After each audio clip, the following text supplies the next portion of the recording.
पवित्र शास्त्र प्रेरितों के काम अध्याय 6। उन दिनों में जब चेलों की संख्या बहुत बढ़ने लगी, तब यूनानी भाषा बोलने वाले इब्रानी भाषा बोलने वालों पर कुड़कुड़ाने लगे कि प्रतिदिन की सेवकाई में हमारी विधवाओं की सुधि नहीं ली जाती।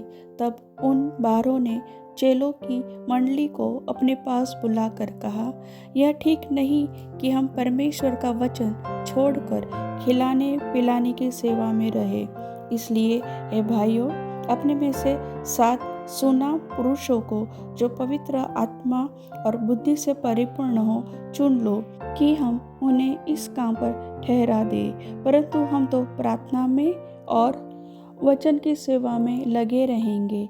यह बात सारी मंडली को अच्छी लगी और उन्होंने स्तिफनुस नामक एक पुरुष को जो विश्वास और पवित्र आत्मा से परिपूर्ण था, और फिलिपुस और प्रुखुरुस और निकानोर और तीमोन और परामिनास और अंताक्यावासी निकोलाउस को जो यहूदी मत में आ गया था चुन लिया।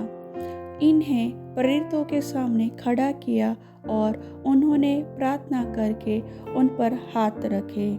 परमेश्वर का वचन फैलता गया और यरूशलेम में चेलों की गिनती बहुत बढ़ती गई और याजकों का एक बड़ा समाज इस मत को मानने वाला हो गया। स्तिफनुस अनुग्रह और सामर्थ्य से परिपूर्ण होकर लोगों में बड़े बड़े अद्भुत काम और चिन्ह दिखाया करता था। तब उस आराधनालय में से लिबिरतीनों की कहलाती थी और कुरेनी और सिकंदरिया और किलिकिया और एशिया के लोगों में से कई एक उठकर स्तिफनुस से वाद विवाद करने लगे, परंतु उस ज्ञान और उस आत्मा का जिससे वह बातें करता था वे सामना न कर सके। इस पर उन्होंने कई लोगों को उभारा जो कहने लगे, हमने इसको मूसा और परमेश्वर के विरोध में निंदा की बातें कहते सुना है।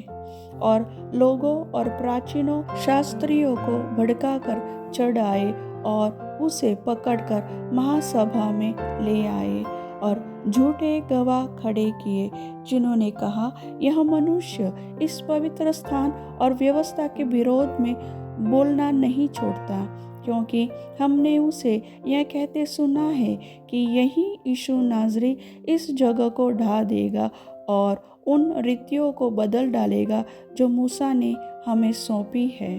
तब सब लोगों ने जो सभा में बैठे थे उस पर दृष्टि गड़ाई, तो उसका मुख स्वर्गदूत का सा देखा। प्रभु वचन के सुनने वाले को आशीष दे। आमीन।